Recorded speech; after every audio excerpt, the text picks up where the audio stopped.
ഇടുക്കി നെടുങ്കണ്ടത്ത് പച്ചടിയിൽ വീട്ടുവളപ്പിൽ നിന്ന് മൃതദേഹങ്ങൾ കണ്ടെത്തിയ സംഭവം കൊലപാതകമെന്ന നിഗമനത്തിൽ പോലീസ്.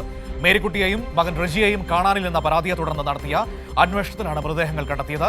ഇരട്ടക്കൊലപാതകം എന്ന് സംശയിക്കുന്ന സംഭവത്തിൽ മേരിക്കുട്ടിയുടെ മറ്റൊരു മകനായ സജി ഒളിവിലാണ്.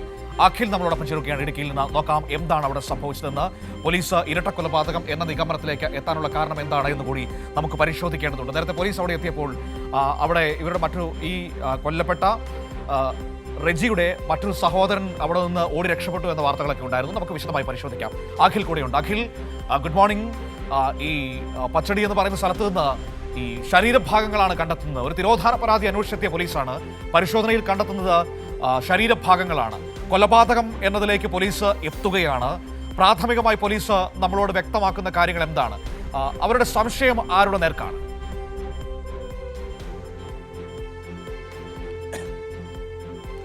Manu, good morning. ഇന്നലെയാണ് ഈ സംഭവം ഉണ്ടാകുന്നത്.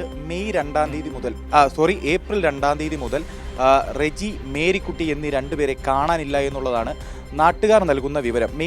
ഏപ്രിൽ 2 ശേഷം ഇവരെ അങ്ങനെ ആരും കണ്ടിട്ടില്ല. ആ വീട്ടിൽ ഉണ്ടായിരുന്നത് 3 പേരാണ്: റെജി, സഹോദരനായ സജി, മേരിക്കുട്ടി. റെജിയും സജിയും അവിവാഹിതരാണ്. മേരിക്കുട്ടിയോടൊപ്പം ഇവർ പച്ചടിയിലെ വീട്ടിലായിരുന്നു താമസം. സജി മദ്യപിച്ചെത്തുന്ന ഒരാളായിരുന്നു. നിരന്തരം ആ വീട്ടിൽ കലഹങ്ങൾ ഉണ്ടായിരുന്നു. ഇതൊക്കെ നാട്ടുകാർ കൃത്യമായി നമ്മളോട് പറയുന്നുണ്ട്. ഇത്തരത്തിലുള്ള ചെറിയ ചെറിയ പ്രശ്നങ്ങൾ ആ വീട്ടിൽ നിലനിന്നിരുന്നു. ഏപ്രിൽ 2 ശേഷം ഇവരെ ആരും കാണുന്നില്ല. ഇവർക്ക് മേരിക്കുട്ടിക്ക് മൊത്തം 4 മക്കളാണുള്ളത്. ഇതിൽ മറ്റൊരു മകളായ സിനി വിവാഹിതയാണ്. സിനി മറ്റൊരു സ്ഥലത്താണ് താമസിക്കുന്നത്. അമ്മയെയും സഹോദരനെയും കുറേ നാളുകളായി കാണാനില്ല എന്നുള്ള നാട്ടുകാർ അറിയിച്ചതിനെ തുടർന്ന് സിനി വീട്ടിലെത്തുന്നു. സഹോദരനായ സജിയുമായി സംസാരിക്കുന്നു. പക്ഷേ സജി നൽകുന്ന വാസ്തവ വിരുദ്ധമായ കാര്യങ്ങൾ. ആദ്യം സജി പറയുന്നു ഇവർ തേനി ഭാഗത്ത് ചികിത്സയ്ക്കായി പോയിരിക്കുകയാണ്, അല്ലെങ്കിൽ അവർ ധ്യാനത്തിന് പോയിരിക്കും. ഇത്തരത്തിൽ പരസ്പര വിരുദ്ധമായ കാര്യങ്ങളാണ് സജി സിനിക്ക് നൽകുന്ന വിവരങ്ങൾ. ഇതിൽ സംശയം തോന്നിയ സിനി നെടുങ്കണ്ടം പോലീസിൽ പരാതി നൽകുന്നു. ഇവിടെ നിന്നാണ് ഈ കേസിൻ്റെ തുടക്കമെന്ന് പറയുന്നത്. നെടുങ്കണ്ടം പോലീസിൽ സിനി പരാതി നൽകുന്നു. നെടുങ്കണ്ടം പോലീസ് പരാതിയുടെ അടിസ്ഥാനത്തിൽ അന്വേഷണം ആരംഭിക്കുന്നു. അന്വേഷണത്തിൻ്റെ ഭാഗമായി നെടുങ്കണ്ടം പോലീസ് മേരിക്കുട്ടിയുടെ പച്ചടിയിലെ വീട്ടിലെത്തുമ്പോൾ സജി പോലീസ് എത്തുന്ന വിവരമറിഞ്ഞ് അവിടെ നിന്ന് ഓടി രക്ഷപ്പെടുകയാണ്. ആ ഓടി രക്ഷപ്പെടുന്നത് നാട്ടുകാർ കാണുന്നുണ്ട്. നാട്ടുകാർ ഇത് കൃത്യമായി പോലീസിനെ അറിയിക്കുന്നുണ്ട്. തുടർന്ന് പോലീസ് അവിടെ പ്രദേശത്താകെ തിരച്ചിൽ നടത്തുമ്പോൾ മണ്ണിളകിയ ഒരു സ്ഥലം ശ്രദ്ധയിൽപ്പെടുന്നു. ആ മണ്ണിളകിയ സ്ഥലം പോലീസ് കുഴിച്ച് പരിശോധിക്കുമ്പോൾ അതിൽ നിന്ന് ജീർണിച്ച 2-3 ആഴ്ചയോളം പഴക്കമുള്ള ജീർണിച്ച 2 ശരീരഭാഗങ്ങൾ കിട്ടുന്നു. 2 മൃതദേഹങ്ങൾ കിട്ടുന്നു. ഒന്നൊരു സ്ത്രീയുടെയും ഒന്നൊരു പുരുഷൻ്റെയുമാണ്. അതാണ് ഇത്തരത്തിൽ മേരിക്കുട്ടി, റെജി എന്നീ 2 പേരുടേതാണ് എന്നുള്ള നിഗമനത്തിലേക്ക് പോലീസ് എത്താനുള്ള ഒന്നാമത്തെ കാരണം. മറ്റൊരിതെന്ന് പറയുന്നത് ജീർണിച്ച ശരീരഭാഗങ്ങളായതിനാൽ DNA ടെസ്റ്റ് ഉൾപ്പെടെയുള്ള ഫോറൻസിക് പരിശോധനകൾ ഉൾപ്പെടെയുള്ള കാര്യങ്ങൾ നടത്തിയാൽ മാത്രമേ ഇതിൻ്റെ കൃത്യമായ കാര്യങ്ങളിലേക്ക് വരാനാകൂ. എന്നിരുന്നാലും പോലീസിന് ഇപ്പോഴത്തെ നിഗമനം അനുസരിച്ച് കാണാതായിട്ടുള്ള റെജിയുടെയും അമ്മ മേരിക്കുട്ടിയുടെയും മൃതദേഹ ഭാഗങ്ങളാണ് എന്നുള്ളതാണ് 90% പോലീസ് ഉറപ്പിച്ചിരിക്കുന്നത്. ഇതിൻ്റെ അകത്ത് മറ്റൊരു കാര്യമെന്ന് പറയുന്നത്, ഒരു സംശയം, പോലീസ് അങ്ങനെ ഉറപ്പിക്കുമ്പോൾ ഈ ശാസ്ത്രീയ പരിശോധനയ്ക്ക് ഈ ശരീരഭാഗങ്ങൾ അയച്ചിട്ടില്ലേ? ഈ ശരീരഭാഗങ്ങൾ ആരുടേതാണെന്ന് കണ്ടുപിടിക്കാൻ വേണ്ടിയിട്ട്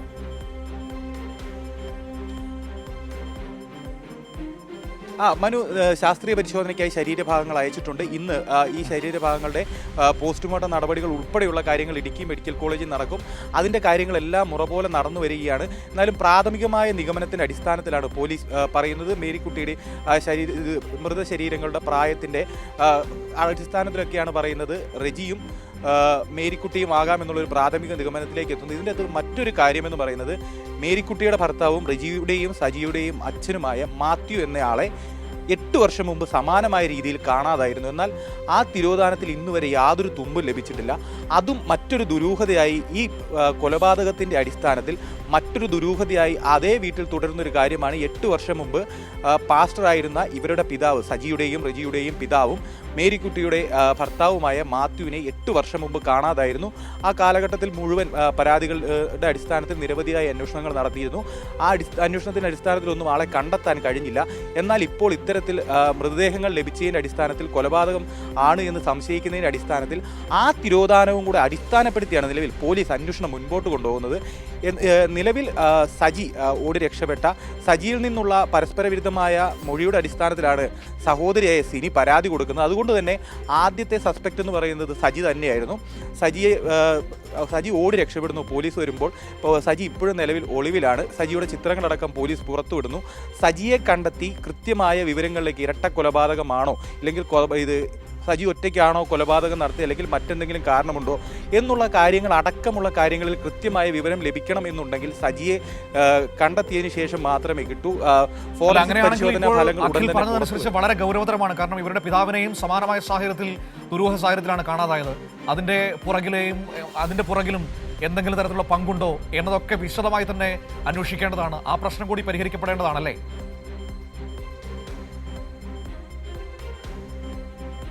തീർച്ചയായും ആ വിഷയങ്ങളടക്കം ഈ ഇത്തരത്തിൽ മൃതദേഹം ലഭിച്ചതിന്റെ അടിസ്ഥാനത്തിൽ പണ്ട് ലഭിച്ച 8 വർഷം മുമ്പ് ലഭിച്ച പരാതിയുടെ അടിസ്ഥാനത്തിൽ ഇവരുടെ അച്ഛനായിട്ടുള്ള മേരിക്കുട്ടിയുടെ ഭർത്താവായിട്ടുള്ള മാത്യുവിനെ കണ്ടെത്താനുള്ള ആ പരാതി കൂടെ അടിസ്ഥാനപ്പെടുത്തി ആ പരാതിയിൽ കൂടെ നിലവിൽ നെടുങ്കണ്ടം പോലീസ് അന്വേഷണം നടത്തുന്നുണ്ട്. ഇടുക്കി എസ് പിയുടെ നേതൃത്വത്തിലാണ് നിലവിൽ അന്വേഷണം മുൻപോട്ട് പോകുന്നത്. ഇടുക്കി എസ് പിയുടെ മേൽനോട്ടത്തിൽ നെടുങ്കണ്ടം പോലീസ് ശാസ്ത്രീയമായി കൃത്യമായി അന്വേഷണം അതിൻ്റെ അകത്ത് നടത്തി വരുന്നുണ്ട്. ഈ 2 മൃതദേഹങ്ങൾ ആരുടേതാണ്, 8 വർഷം മുമ്പ് കാണാതായ മാത്യുവിൻ്റെ തിരോധാനവും ഈ കൊലപാതകവും തമ്മിൽ ബന്ധമുണ്ടോ, ഈ 2 കൊലപാതകങ്ങൾക്കും മാത്യുവിൻ്റെ തിരോധാനത്തിനും സജിക്കുള്ള പങ്ക് എന്ത്, ഇത്തരത്തിൽ വിശദമായ അന്വേഷണമാണ് നിലവിൽ നെടുങ്കണ്ടം പോലീസ് നടത്തിവരുന്നത്. ഇടുക്കി എസ് പിയുടെ മേൽനോട്ടത്തിലാണ് കൃത്യമായ ശാസ്ത്രീയമായ അന്വേഷണം നടത്തിവരുന്നത്. ഇന്ന് നിലവിൽ ഇടുക്കി മെഡിക്കൽ കോളേജിൽ പോസ്റ്റ്മോർട്ടം അടക്കമുള്ള കാര്യങ്ങൾ നടക്കുന്നുണ്ട്. അത്തരത്തിൽ കൃത്യമായി പോസ്റ്റ്മോർട്ടം അടക്കമുള്ള കാര്യങ്ങൾ നടത്തി ഫോറൻസിക് റിപ്പോർട്ട് അടക്കം പുറത്തു വന്ന് സജിയെ കൂടെ കണ്ടെത്താനായെങ്കിൽ മാത്രമേ ഇതിൻ്റെ ദുരൂഹതയുടെ ചുരുളഴിക്കാൻ സാധിക്കൂ. മനു, ശരി, ഓക്കെ. അഖിലാണ് വിവരങ്ങൾ നമുക്ക് ഇടുക്കിയിൽ നൽകിയത്. വലിയ ദുരൂഹതയാണ്. ഇപ്പോൾ 2 മൃതദേഹ ഭാഗങ്ങൾ ലഭിച്ചിരിക്കുന്നു. അതുമാത്രമല്ല, നേരത്തെ ആ കുടുംബത്തിലെ ഗൃഹനാഥൻ അദ്ദേഹത്തെ കാണാതായ സംഭവത്തിലും ദുരൂഹതയുണ്ടെന്നാണ് ഇപ്പോൾ നമുക്ക് ലഭ്യമാകുന്ന വിവരങ്ങൾ. അഖിലാണ് അതിനെക്കുറിച്ച് നമ്മളോട് വളരെ വിശദമായി തന്നെ സംസാരിച്ചത്.